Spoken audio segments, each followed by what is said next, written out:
Booyah! Hello, hello, all beautiful. You beautiful people, you are all beautiful. I play Hearthstone, I listen to philosophy stuff on YouTube. Let's go. Friedrich Nietzsche is among the most influential thinkers of the 19th century. But what would you say is his most influential idea? Is it his critique of Christianity, or his writings on power, or his proclamation that God is dead and we have killed him? You could make an argument for any of these, but I think that his most impactful ideas are actually found in his picture of the human mind and his study of human psychology. And this is just what we'll be exploring today. Before we get started, I just want to clarify that I obviously can't give The unconscious stuff is really good, apparently. a complete analysis of Nietzsche's psychology in one short video. This is just a general introduction to the topic. I would also be remiss in not telling you the main piece of secondary scholarship that I will be citing today, which is Paul Katsanafis's brilliant monograph, The Nietzschean Self. It's one of the greatest books on Nietzsche that I have ever read, and I'll be drawing from it heavily in this video. Get ready to dive into the terrifying world of Nietzschean psychology. My name is Joe Foley, and this is Unsolicited Advice. 1. The depths of the unconscious. On the face of it, Nietzsche's psychology consists in a series of truly extraordinary seeming claims. You might have heard that he thought the will did not exist, or that everyone just desired power, or that we are all secretly incredibly cruel and malicious. As we shall see, none of these headline-making claims are quite as they appear. But the most important part of Nietzsche's psychology is also maybe its least controversial. I want to play this into this into this. Less controversial long after Nietzsche's death. The vital concept for understanding Nietzsche here is the unconscious. This is a pretty well-known idea now, that we have a conscious set of experiences that we are aware of, and an unconscious set which lurks beneath the surface, influencing us in some way. We will get to the influencing part of the unconscious later, but something Katsafanos points out is that Nietzsche distinguishes between consciousness and unconsciousness not only along the lines of awareness, as we would intuitively think, but also conceptual content, or conceptualization. Nietzsche sort of conceives of the relationship between the unconscious and the conscious mind as us having the raw material of unconscious experience, which is then filtered through our concepts, and then a distorted version of that enters our awareness. Do you it is want more complex than that, but the this damage is just the to aspect that we stay will on focus on the... for this section. An example might help. Take the following. Do I want the damage to be on the table? Meaning that, do I want to get rid of the reborn and have 2 3-1 bodies, or do I want to get rid of this and have something come alive again once there's a board clear? Maybe I want more damage to the face, but I'm not sure. I can fill the board rather quickly though. Okay, I'll just use this. Image. This is known as the rabbit-duck illusion. It's an image that can be looked at as either a rabbit or a duck. They really pulled out all of the stops when they named it. If you notice, as you shift between perceiving it as a duck and as a rabbit, your actual perceptions will change, as the concepts you organize your perceptions around also change. Nietzsche conceives of perception and consciousness more generally, roughly along these lines. He thinks that all of our perceptions are already run through with concepts by the time that you encounter them in your conscious awareness. It's what makes you perceive a mug as a mug rather than as a cup and a handle, or just a collection of disconnected atoms. Funnily enough, this chimes quite well with some modern psychological and neuroscientific findings, which talk about how our expectations, beliefs, and concepts heavily influence not only how we interpret situations and interpret sense data, but how we actually experience that sense data on a visceral, pre-interpretive level. Importantly, Nietzsche thinks that these concepts can begin to distort this raw experience that's provided to us via the unconscious and our senses. The reason for this is partly just because there is far too much information being taken in at any given moment for us to process it all. So we use concepts to organize and make sense of this raw experience. However, those concepts also transform our experiences in potentially distortive ways. For instance, if it's part of my it's a good conceptual rampage. scheme 3 or that 4 called gym available are places is angry optimum. people, then I am more likely to interpret anything a gym does as potentially aggressive. Some of these can sound quite straightforward, but at the time Nietzsche was writing, this was incredibly groundbreaking, and I would argue that we very rarely grapple with its true radical implications today. If Nietzsche is right, then our unconscious mind affects so much of how we interpret reality, which is why it's so important to be aware of your biases. And if you're interested in doing just this, then you should check out today's very kind sponsor, Ground News. Ground News is a website and app that gathers them out. But anyway, back to the video. Nietzsche was also revolutionary in proposing the unconscious as potentially more powerful than the conscious mind, and that it might influence us in a myriad ways that we were simply not aware of. The main way that this occurs is through drives, and we'll say an awful lot more about that in the next section. But my point here is just that Nietzsche thinks that much of our mind is contained within the unconscious, and that he thought we had not, and possibly still have not, yet begun to really appreciate just how significant that this concept and conception really is.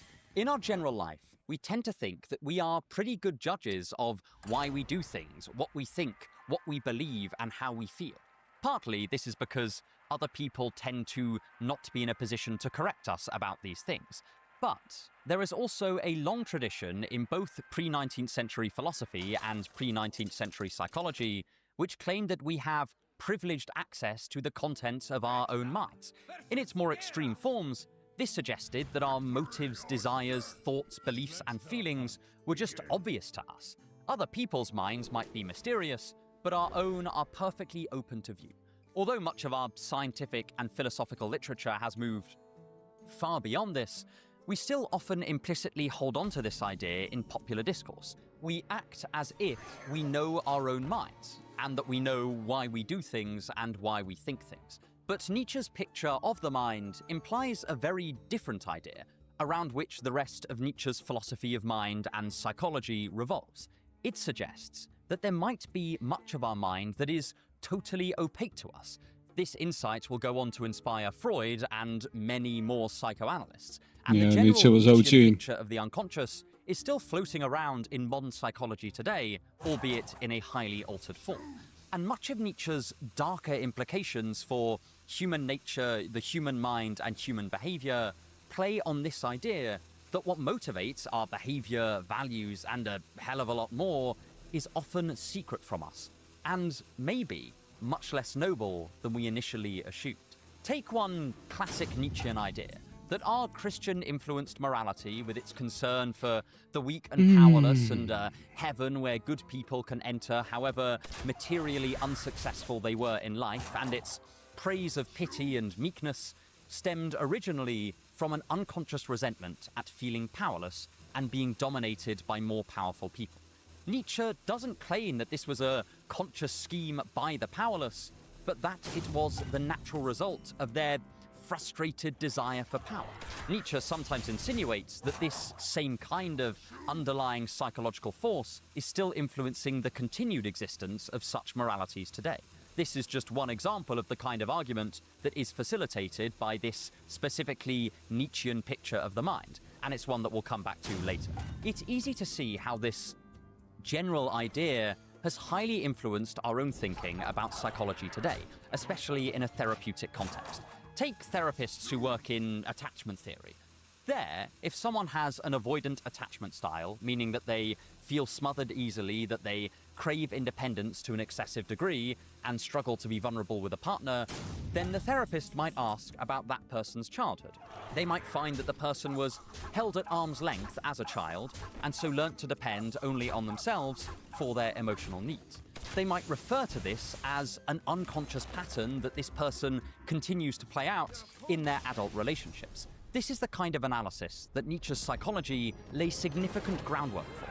It only works once we accept the idea that a large part of our mind, including groups of desires, beliefs, and behavioral patterns, are out of our conscious view and can only be conceptualized and learnt about with additional effort, if at all. This is a far cry from the near-total privileged access of many philosophies past.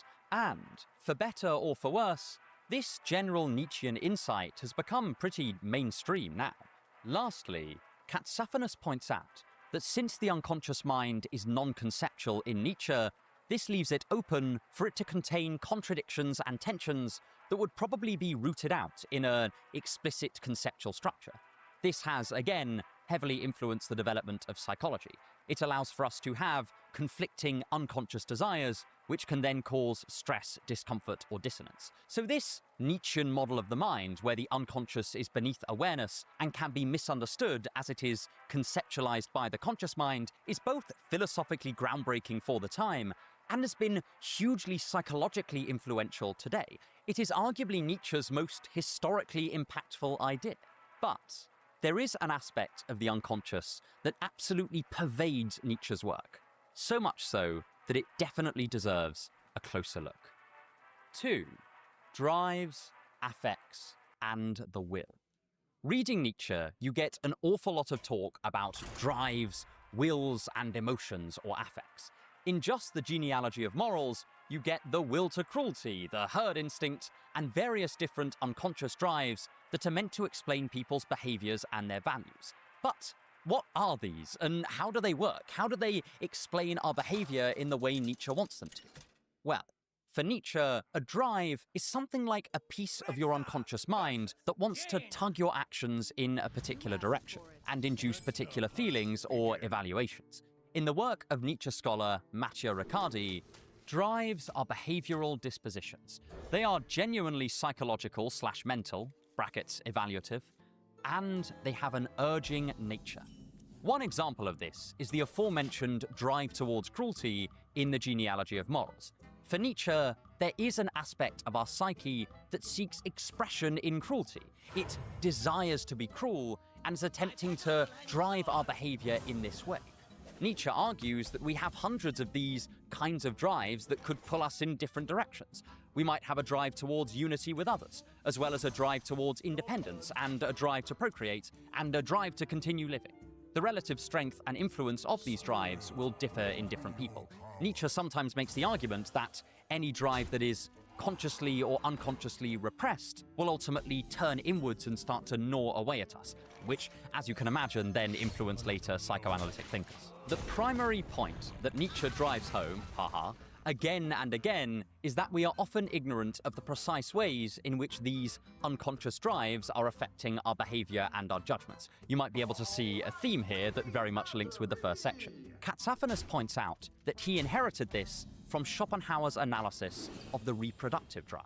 In The World as Will and Representation, Schopenhauer has a very extended discussion of the drive to reproduce and how it influences our behavior in unseen ways.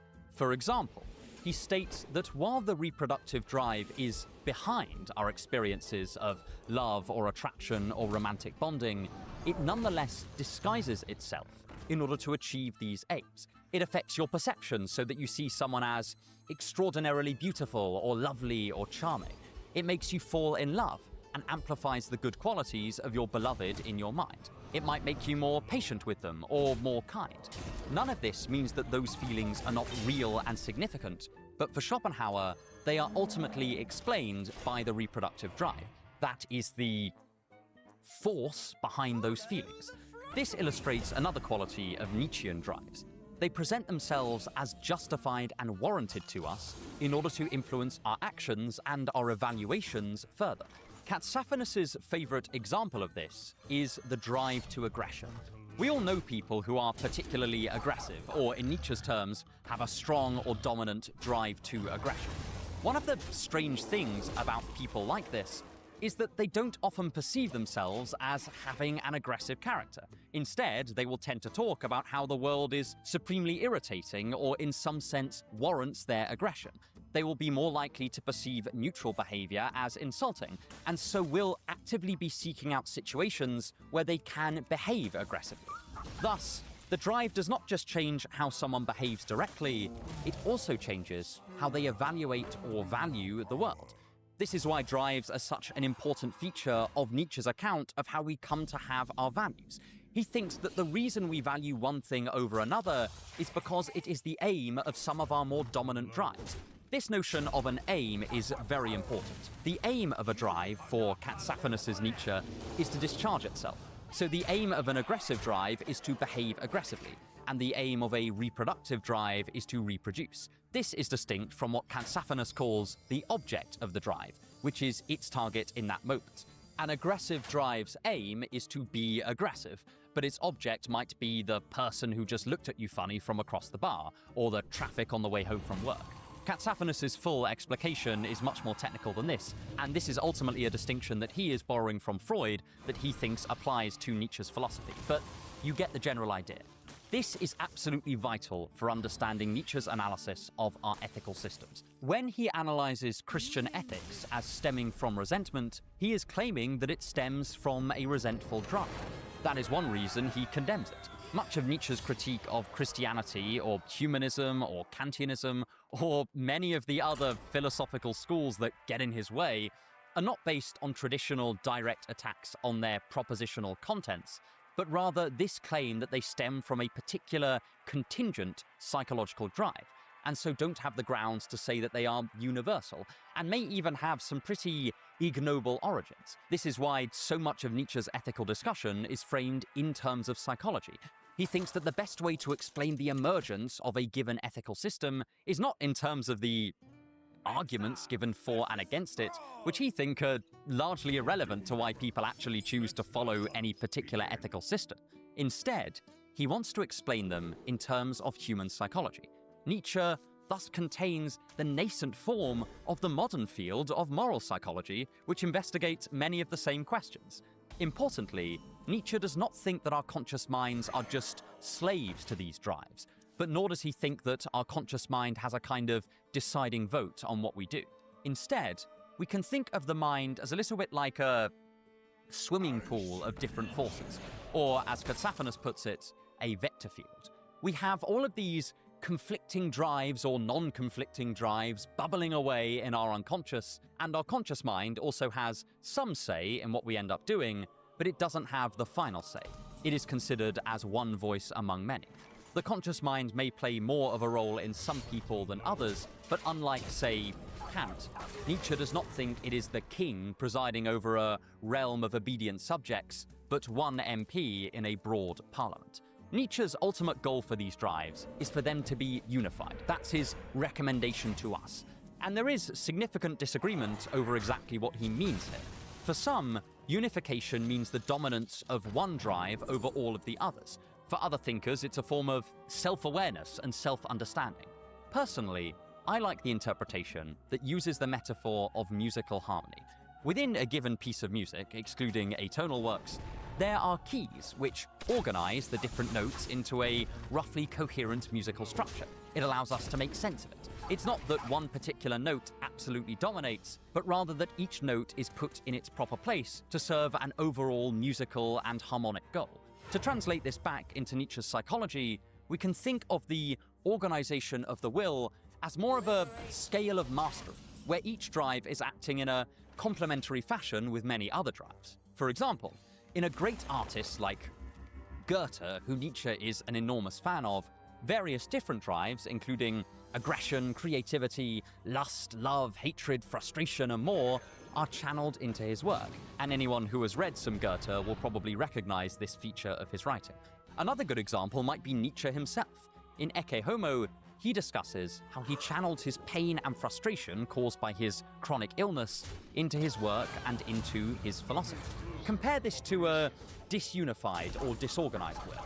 Here, someone might be driven by their aggression at one moment, then their lust at another, and then their joy, and then their pride. And each one is pulling their action in a different direction. Sometimes the drives may conflict so much that the person just doesn't act at all. There would be no consistency in how they behave. And given that drives are also behind what we value, they wouldn't have any clear value system to follow either. It reminds me a little bit of how St. Augustine describes his life before he turned to God. He says that the different desires and drives in his mind would rule over him, spinning his life in circles and ultimately causing him much misery and despair, as well as disorientation and suffering. Obviously, Nietzsche would not agree with how St. Augustine resolved these conflicts via a faith in the Christian God, but it does show how these Nietzschean insights are eminently applicable even if you do disagree with the rest of Nietzsche's philosophy. It's part of what makes discussing Nietzsche's specific psychological theories so fascinating, even if you are an ardent anti-Nietzschean. It is the unity of the drives that Nietzsche thinks makes our actions our own, and it is key to his idea of autonomy. We can think of it this way.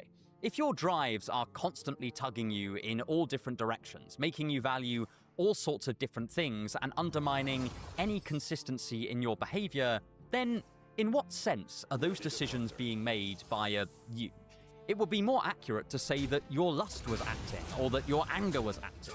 It's only when all of these drives are put in their proper place that we can begin to see a consistent character and consistent set of values emerging. As Katsafanos points out, this makes autonomy a matter of degree, rather than there being a simple divide between autonomous and non-autonomous behavior and people.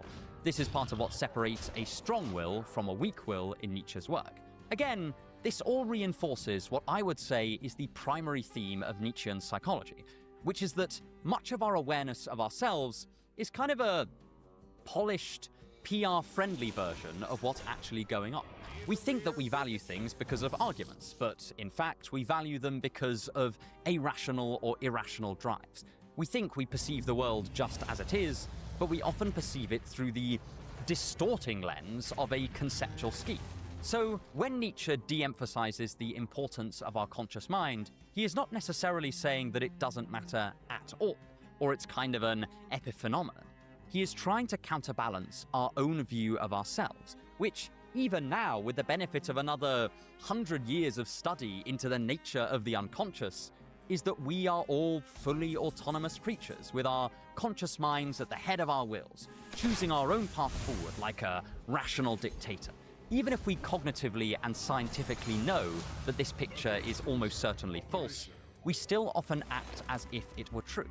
So arguably, Nietzsche's counterbalancing influence is just as relevant today as it was in his time. However, there is one aspect of Nietzsche's psychology that we have yet to touch upon, but it is one of his most important and most controversial concepts.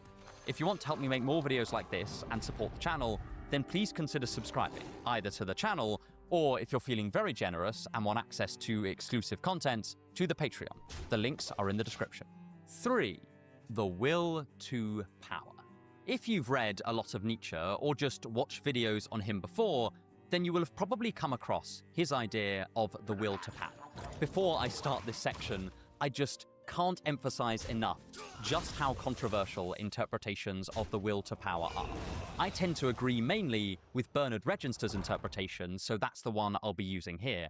But please do bear in mind that this is only one way of viewing the concept, and there are many other highly plausible interpretations. At first, it might be tempting to think of the will to power as one of those drives that we were talking about in the last section, a drive towards power.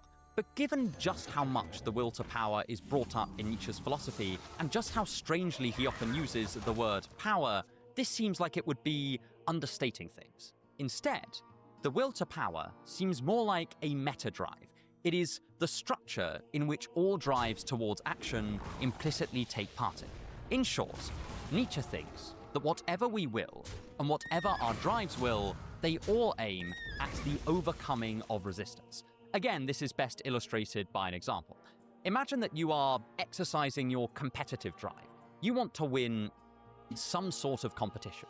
As anyone who has easily won something can tell you, it is not nearly as rewarding as encountering resistance and then overcoming it. For Nietzsche, it's not just our competitive drive that does this. All of our drives generally follow this pattern.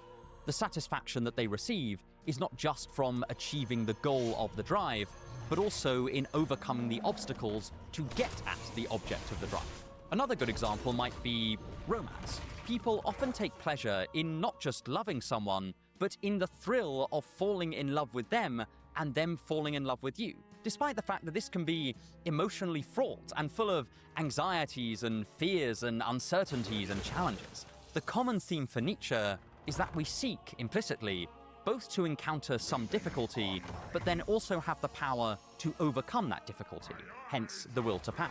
For Nietzsche, this is both a description of a general human tendency that he thinks underlies all of our drives, but also a recommendation on how to live and what to value. To understand why, we need to again revisit one of Nietzsche's primary philosophical inspirations, Arthur Schopenhauer. Schopenhauer was a die-hard pessimist, and although there were metaphysical and spiritual components to this, he also had a deeply important psychological thesis that our wills cannot be satisfied. Schopenhauer sees that when we desire something or will it, and then achieve or attain the object of that desire or will, it doesn't bring us some kind of stable satisfaction, but instead, after a short period of time, that desire is replaced by another. As soon as we get a job we want, we start noticing what's wrong with it and craving a better one. We buy a house only to desire a bigger or more resplendent one. Our academic or professional achievements are very motivating when we're striving towards them, but as soon as we have them, we just want to get the next one. Thus, Schopenhauer recommends that we try to dampen our will as much as possible, desiring less and less until our will is as inactive as we can possibly manage. He thought that this would ideally lessen the suffering caused by having a frustrated will, and you can definitely see some of Schopenhauer's Buddhist influences here. Nietzsche at least partially agrees with this general Schopenhauerian picture. He does think that the will is unceasing, but he argues that The to one answer matchup where I need the one drop. stop the will entirely, but structure our will around a new goal, the goal of overcoming resistance. Nietzsche's reasoning for this, to simplify massively, is roughly as follows. If we're going to have restless wills, and we know that our drives are never really gonna settle down and finally be satisfied, I then should have how done should this we though. react? Well, if peace is just off the table, then we must learn to desire and value the striving itself. That is, we can take that observation about the satisfaction of overcoming resistance and its implicit presence in all of our drives, and turn that into the linchpin of our approach to life. Thus, when Nietzsche talks about the will to power in this narrow technical way, he's not saying that we should try to become as powerful as humanly possible in material terms. Instead, he is recommending that, in whatever we do, we I'm learn not to showing love my this hand. process of overcoming resistance to our desires, our drives, and our goals. This will involve some of what we normally call power, since without some degree of internal or external power, you just can't overcome anything. You're stuck at the resistant stage.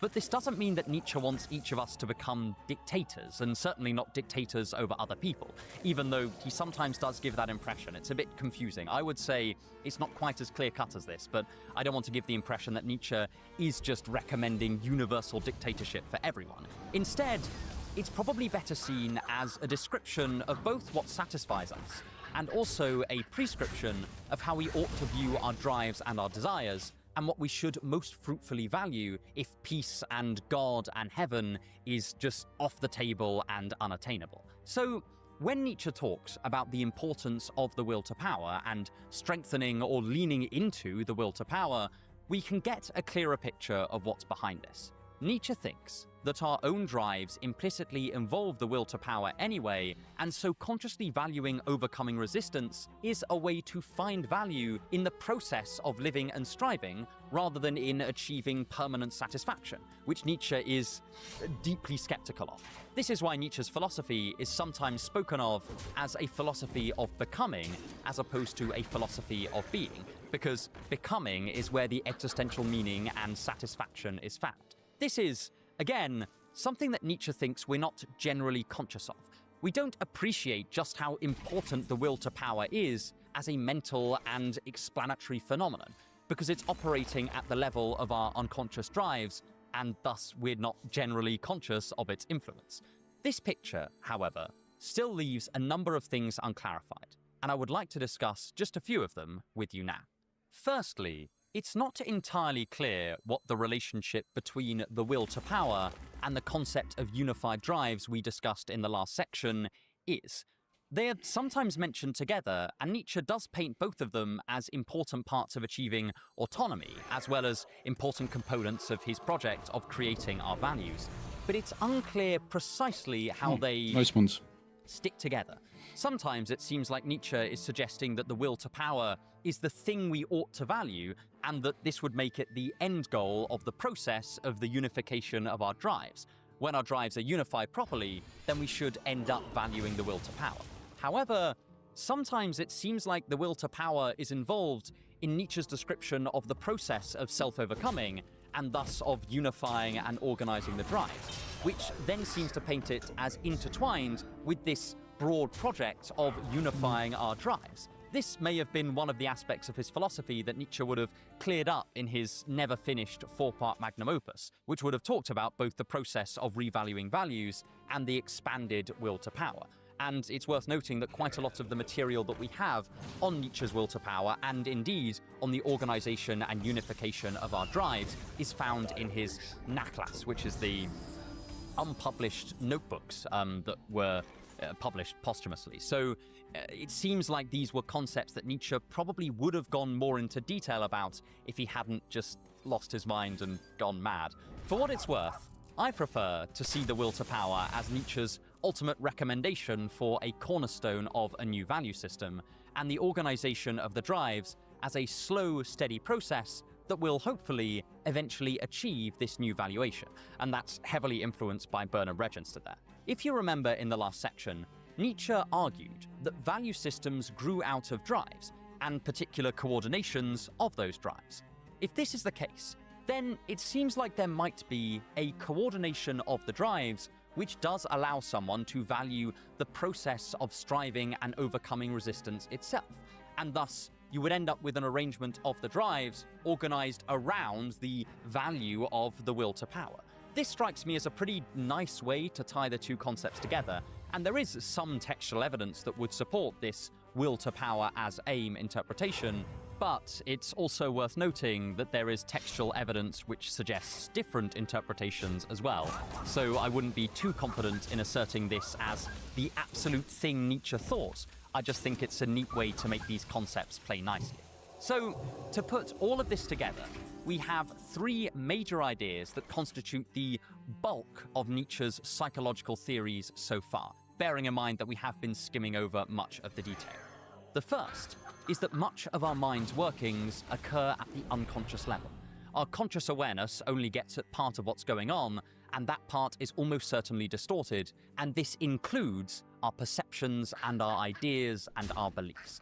The second is that many of the values and motivations that we think are reasonable, deliberate, and rational come from our drives, unconscious forces which vie for influence over our behavior and our value system. Part of Nietzsche's existential philosophy involves unifying these drives into a coherent, harmonious whole, and so becoming autonomous, or as he puts it later, becoming who you are. The third is that the will to power is both a huge part of what drives strive after and the way to achieve existential fulfillment in a world without permanent satisfaction, either in the form of heaven or in worldly peace. This is why Nietzsche places such importance on it, both as a way to explain human behavior and also as a way to organize a new value system. But it's worth asking, why was Nietzsche so interested in psychology and psychological theorizing? And what can we learn from his approach? Well, I'm glad that you asked, hypothetical viewer, because that is just our final point. 4. The Queen of the Sciences. Throughout his work, Nietzsche places an immense importance on psychology and psychological insight more generally. He famously referred to it as the Queen of the Sciences and thought it held the key to making progress in ethics. But Why is it that he thinks this? And what can we take away more generally about Nietzsche's approach that we can apply to our own philosophies? For Nietzsche, many of us have been conceiving of ethical inquiry in a totally backwards fashion. Whereas for many people today, the study of ethics is about crafting moral laws and dictating behavior, Nietzsche's conception of ethics is more closely aligned with Greek antiquity. For him, the paramount If you don't have lethal, you're not what is the fucked. right thing to do, but what is the good life and how should we achieve it? That is, how do we get a life that is existentially fulfilling, that promotes human flourishing and utilizes human potential? Whereas thinkers like Kant talked about what the moral thing for any rational agent to do would Ooh, be, nice. Nietzsche was That's far cool. more concerned with the particular way a human and a human mind might fulfill itself. This task just can't be done merely with armchair thinking. It must be achieved with observation and study of the human mind. This idea frames so much of Nietzsche's writings. An awful lot of them are motivated by direct study of how other people behave and how Nietzsche's own mind operated, as well as the conversations he had with other people about their own minds. Ah, so many options to do. Nietzsche, we needed a kind of philosophical psychology in order to truly exhaust our potential and make philosophical progress. And this was vitally important for Nietzsche's overall project of learning how we can live without God and alleviate the nihilism that he thought threatened to run I should have roughshod hit. over Europe. For Maybe him, not. I don't know. we had spent so long relying on religious belief and God to tell us what to value and how to behave, and also relying on the idea of heaven and the immortal soul to Hello. make our lives seem worthwhile. Isabella, We had probably forgotten art how to seller, but hello. understand our own minds, and thus we would fall into despair without these externally imposed structures. Nietzsche thought that it was only in understanding our Hey drives Isabella, and I'm our okay. instincts How are we you? would learn to craft By the way, new I'm not values, buying art. since these drives have a naturally value-creating component to them.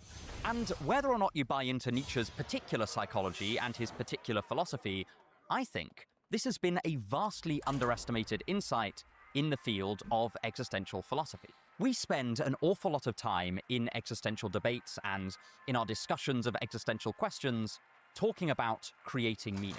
But this just often deflates into a sort of thought-terminating cliche where we say something like, oh, your life feels meaningless, well then just like create your own meaning, Estonia. man. But it's only You? with a detailed psychological framework that we can actually begin to think of ways that we could, in practice, achieve this. We clearly can't choose to value whatever we want. I know plenty of people who are really into food and really value a complex and sophisticated taste. I do not, and moreover, I can't just choose to value this. I really You can, value if you work memory towards it. and Like memorization, this. but I know lots of This take is a bit weird from Folly. I think you can actually work towards developing taste and stuff like that. extremely clever and brilliant people who just don't get the same kind of fulfillment out of memorizing something as I do, and they can't simply choose to value this.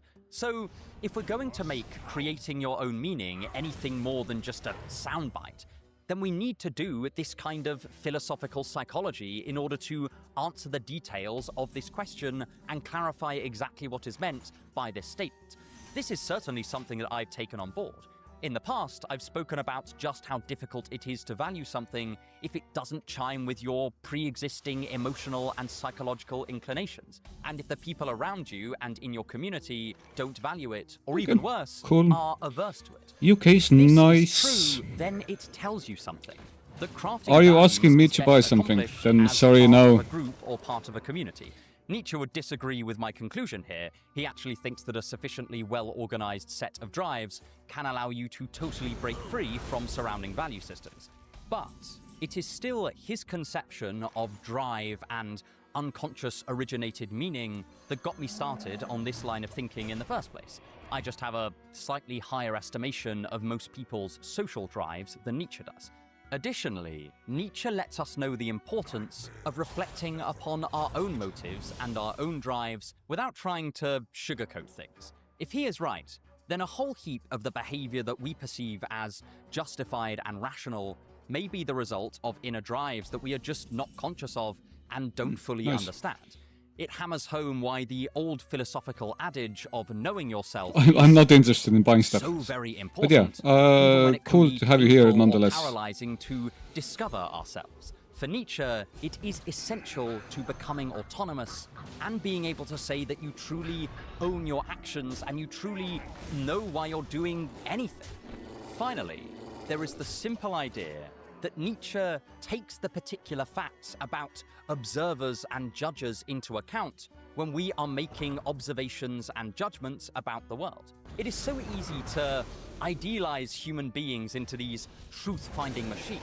But, as I've spoken about before, we have so many different cognitive biases and unconscious motives influencing our judgments that this idea seems pretty overconfident, to say the least. At its best, reading Nietzsche's psychological writings and psychological insights allow us to recognize that we are guilty of these same epistemic and motivational sins that we charge others with having. And I do think that the we is very important here. It's incredibly easy to go around saying how other people are motivated by drives that they're only partially aware of, but Nietzsche continually turns our gaze inwards as he accuses us of doing the very same thing. He doesn't even think that his own mind is above this pervasive self-ignorance, as he makes clear with Ecce Homo, which lets us know exactly what he thinks drives his own philosophy and how the origin of his philosophy is also found in his own unconscious drives. Sure, he prefers his own drives, but that is only natural because the drives present Hey, themselves sorry as Isabella, value I'm not inducing. interested. The point is, Nietzsche does not think that he is above this messy business of the unconscious mind, and in doing so, he forces us to reflect on its influence in our own minds and in our philosophies as well. Moreover, the great thing about Nietzsche's psychological project is that it is valuable whatever you think of the rest of his ideas. You can think that his ethical program is nonsense and his overall existential philosophy is monstrous, and indeed, I have been critical of both of these. But the core foundations of his approach, incorporating human psychological insight to expose the parts of us that we would like to just pretend aren't there, and then using this knowledge to find out what might genuinely fulfill us in the absence of a metaphysical religious structure, is of undeniable insight and value. So, honestly, I would highly recommend that, if you can, you should definitely go and read Katsafanos's book. It is incredibly readable, gives much of the context to Nietzsche's psychological system, and has a real eye to what is practical about Nietzsche's philosophy, as well as obviously remaining rather faithful to his original texts. There are differences in how Katsafanos and I personally read Nietzsche, but he knows a lot more about it than I do, so if you're going to listen to someone, it should probably be him. Another good recent book on this is Matteo Riccardi's Nietzsche's Philosophical Psychology, which covers a lot of the same ground but has subtle interpretive differences that will be very interesting if you have a pre-existing background in Nietzsche.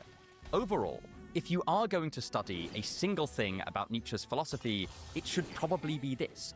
All of his insights here are eminently applicable to whatever your personal philosophical projects might be, and much of its broad strokes, such as unconscious motivations or the distorting nature of our conscious interpretations, have been vindicated by some modern empirical evidence and certain therapeutic techniques.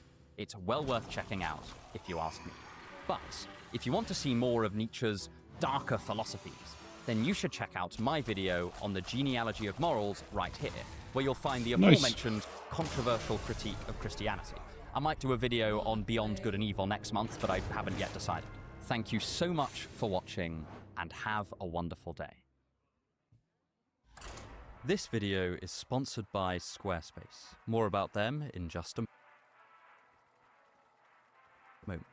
Albert Camus is an absolutely iconic thinker. He created absurdism, coined the phrase "imagine Sisyphus happy," and actually made philosophers seem quite cool for a bit. I've already talked at length on the channel about his other works like The Myth of Sisyphus and The Stranger, but today I wanted to discuss, by far, his most controversial book, The Rebel, which tackles what absurdism can tell us about society, politics, violence. Nice. This is essential. Obviously, this is a very dense book and I can't cover all of it here. This video will just be a broad overview so that you can decide which parts you might want to delve into more deeply. Additionally, this is just my interpretation of the work, and this is one of those works where interpretations do get controversial, so do take my opinion with a grain of salt. My name is Joe Foley, and this is Unsolicited Advice. 1. Gazing into the absurd. Before we get stuck into the Rebel specifically, let's just recap where Camus' thought came from so that we're all roughly on the same page going forward. The key pillar that Camus' entire thought revolves around is the absurd. This is why his philosophy is called absurdism, and the absurd has a pretty specific meaning in Camus' writings. It is not merely the world's meaninglessness, but the contradiction between mankind's search for absolute objective meaning in the universe and the universe's silence in face of our persistent questioning. This constant tension is what makes life absurd for Camus. If we had no real yearning for meaning or purpose, then the universe wouldn't really be absurd. We would be in line with its general purposelessness. The absurdity is that this purposeless universe could have within it purpose-seeking beings. It is like if we had thirst in a world without any water. Camus' philosophy ultimately revolves around a single question. How should we react to the absurd? In the myth of Sisyphus, Camus looks at the problem of the absurd with regards to our own individual lives. Given that life is absurd, why should we bother going on living? He outlines 3 possible answers. The first is that we just don't go on living, which is a slightly depressing thought. The second is that we jump into the arms of a faith-based philosophy like a religion, which promises us a sense of what am I doing? Meaning. And the third is that we become absurdists, Idiocy. recognizing the contradictions inherent in our living condition, This yet deciding to go on living anyway. would have That been is, like insanely we good. maintain this absurd tension in our heads, yet strive to live despite it. I just want to put a pin in this 3-part division of reactions to the absurd, because it will be pretty important later in the video. The opening of The Rebel sort of picks up where the myth of Sisyphus left off. Camus says that while that work dealt with the absurd turned inwards, that is, with the decision of whether we individually can continue living in an absurd universe, The Rebel deals with the absurd turned outwards. That is, how the absurdist should behave towards others, including in situations of outright injustice. Camus frames this as the problem of murder, but we might consider it more broadly as the problem of violence, politics, and social organization in a meaningless universe. Okay. What does an absurdist politics or an absurdist society look like? And how does it contrast with others? To get perhaps even more to the point, how can an absurdist, with their admission that life is meaningless, not be completely silent and inactive in the face of violence and injustice, both towards us and towards our fellow man? If the myth of Sisyphus outlined the solitary reaction to the absurd, The Rebel outlines the societal reaction to it. Camus recognizes that this will be a pretty hard task. After all, the first proposition of absurdism is precisely that nothing matters in an absolute sense. Camus admits that this, at first glance, seems to entail a kind of moral withdrawal, an admission that all experience is the same, and so just a base-level amorality. He even talks along these lines in The Myth of Sisyphus, where he recommends that the absurdist exalts the already quantity of replied. life I'm not rather than interested, the sorry. quality of it. He says that, for a true absurd man, all experience Are you ought to actually be Isabella? roughly on a par. However, he found he couldn't really maintain this position in the face of the Second World War and the horrors of Nazism, nor as he learnt more about Stalin's regime in the USSR. Increasingly, he began to ask whether the absurdist could progress beyond this initial, slightly isolated starting point. Can there be an absurdist morality and an absurdist solidarity with our fellow human being? Or, as he puts it near the end of his book, how can we move beyond nihilism into shared rebellion? This is the subject of the opening of The Rebel. Camus argues that there is one value that the absurdist is seemingly already implicitly committed to, the value of human life itself. This might at first seem strange, but Camus argues that it is there in the original absurdist decision to live in spite of the contradiction between their ultimate wish for meaning and the universe's meaninglessness. This is, in a sense, a stubborn clinging to life, And what could this express, other than that the absurdist is implicitly holding some value in human existence? This value is certainly not absolute, but if the absurdists did not have it, then they would not have chosen to continue living. If life genuinely was of no worth to them, then they would have joined the legions of the dead. So at the very least, they are committed to a provisional value for human life. And this is how Camus will build his wider absurdist protocol. Camus also thinks that we naturally care not just about bare life, but about a particular kind of, let's call it, dignified life. Again, I want to be clear, Camus is not saying that there is some absolute value out in the world that supports caring about dignified living. He just thinks that we unavoidably do value this. It is in the same way that we value food, not because of some sophisticated metaphysical system or philosophical argument, but because our instinct of hunger will not allow us to not care about it. Camus thinks that our personal outrage just will not allow us to bear an undignified life if we can help it. In that case, if we can rebel, we will rebel. Camus begins The Rebel with a story, rather appropriately, about rebellion. He tells the tale of a master and a slave, or just a powerful, oppressive force and a person living under their yoke. This is a symbolic story. He's not referring to a particular point in history. The slave eventually decides that enough is enough, and they will rebel against their master. Camus states that in this moment, we see the human wish for a dignified life. It's more of a reaction than an argument, but Camus thinks we're just stuck with this urge, even if we are absurdists. Secondly, Camus thinks that when we rebel in this way, we're not just rebelling on behalf of ourselves, but on behalf of all humanity. This sounds a little bit peculiar, but think about it like this. The slave resisting the master is essentially saying, you cannot come any further.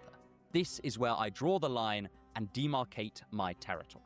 The same reaction can be carried out with every single human being. They might draw the line at different points, but fundamentally, we all want to defend some modicum of freedom and dignity. And hence, Camus thinks the rebel starts from a position of natural solidarity with humankind as a whole.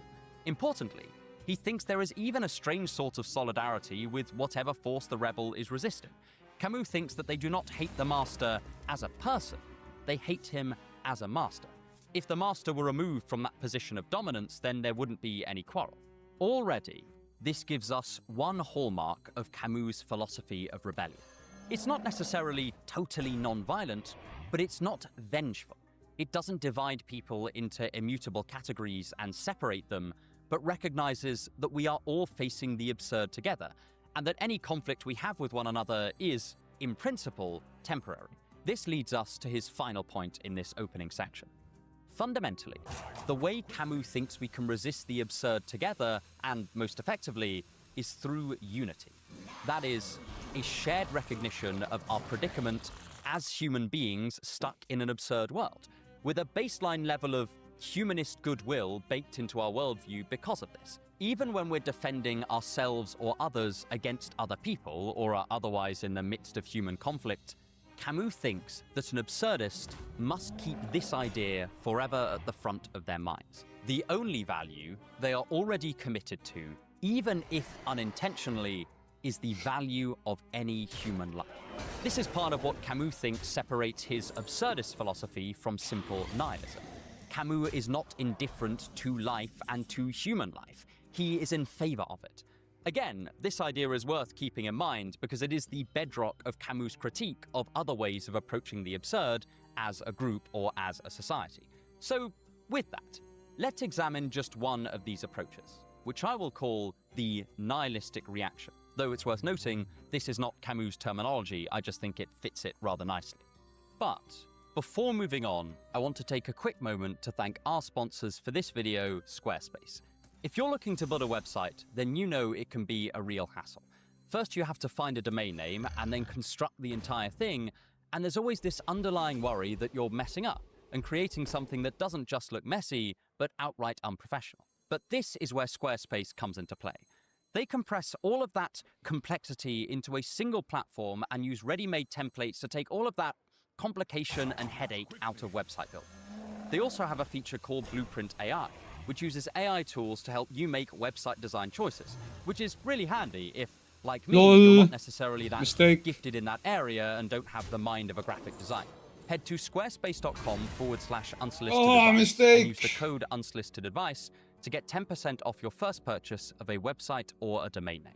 But anyway, back to the video. 2. The Nihilistic Revolt.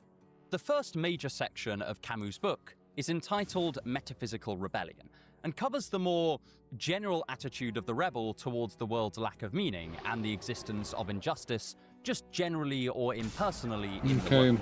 If you don't like the word injustice here, you could just think about it as events in the world that cause us to despair. When we see cruelty or brutality or just suffering on a grand scale, it doesn't just trigger our sympathy with the victims, it also can make us despair at living in a world where this sort of thing just happens.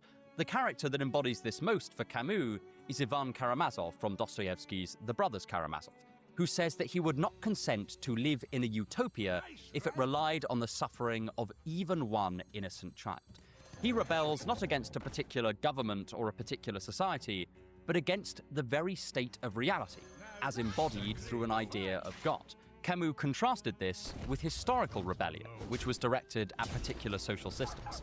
However, I want to analyze the rebel more through the ways the reactions to the absurd in this work cohere with the two non-absurdist responses that Camus outlined in The Myth of Sisyphus. We'll call them the nihilist approach and the absolutist or faith-based approach. And the epitome of nihilistic rebellion is not found in Ivan Karamazov, but in the Marquis de Sade. Sade is a strange yet unrelentingly fascinating figure in the history of philosophy. His philosophy was almost entirely anti-moral and recognized no higher motivation than his moment-to-moment desires. As Camus puts it, his logic leads him to a lawless universe where the only master is the inordinate energy of desire. This is his impassioned kingdom, where he finds the finest means of expression. What are all the creatures of the earth in comparison to a single one of our desires? The freedom he demands is one not of principles, but of instincts. Here there is a small smattering of that yearning for freedom and dignity that Camus thought defined absurdist rebellion, but it has, in effect, gone too far. Sade desires not freedom for all mankind and respect for all mankind in the process, but freedom only for himself. He has no wish to even acknowledge the wills of others, but wants to turn the entire world into an inferno of will against will, until there's only ashes and petty kings over those ashes. In the figure of Sade, we see the tension between two human priorities. Freedom on the one hand, which broadens what we can do, and justice on the other hand, which sets limits on what we can do and limits on what others can do to us. Sade sacrifices any and all justice on behalf of total, unfettered freedom, which is, in effect, then the freedom of the wolf to devour the sheep and the freedom of the master to beat the slave. The reasons Camus thinks this is an unsatisfactory approach to the absurd are twofold. The first is that it's sort of self-contradictory.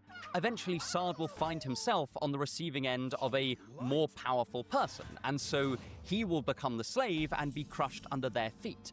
Thus, Sade will be destroyed in pursuit of his own philosophy, and this evidently won't make him happy or fulfilled. It's essentially a slow form of death worship. But the second is that it ignores the human desire for unity. We are social creatures, and the vast majority of us want some kind of caring community around us. This is especially true when we are suffering and are ourselves confronted with the injustice of the world. Camus' novel The Plague was partly about how one of the only comforts and sources of solace when we're struggling against any kind of overwhelming force, be it an occupying invasion like 1940s France, or a deadly plague as in the novel, or just the inevitability of death, is banding together with those in the same situation. Camus thinks that just as a matter of empirical observation, it is more effective to rebel against the absurd together than separately. Just as Sade prioritizes personal freedom over any kind of respect for other people, so too does he prize the individual above any kind of unity with others. Lol. These tensions between freedom and justice, and between unity and the individual, are going to be very important for Camus' ultimate conclusions. At the political level, Camus identifies fascism, and specifically Hitler, with this more nihilistic approach to the absurd. Just as Sade had a philosophy entirely geared around his personal freedom, including his freedom to harm and dominate others, Mussolini and Hitler geared their national regimes around a kind of group-based version of this. For Camus, the axiom of their approaches was, "We and our nation will do whatever it likes, regardless of the cost to others." Thus, it's the same Sadean formula, just writ slightly larger. This is why Camus calls it irrational terror.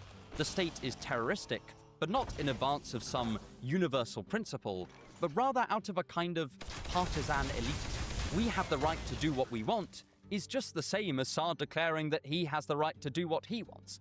It is, again, the dissolution of the world into simply will against will and force against force. For Camus, this represents the total rejection of any value, I think that's it for even today. provisional values, and including the value of life. Not One of the getting reasons out of he doesn't spend too platinum much time yet. on this kind of reaction to the absurd is because he thinks it's not born of any real philosophy, but is instead Hey, the Jacelyn, cessation of do you know philosophizing what or game it attempting is? to reason entirely. In the world of the nihilist, I force don't is want the to buy only artwork, law, and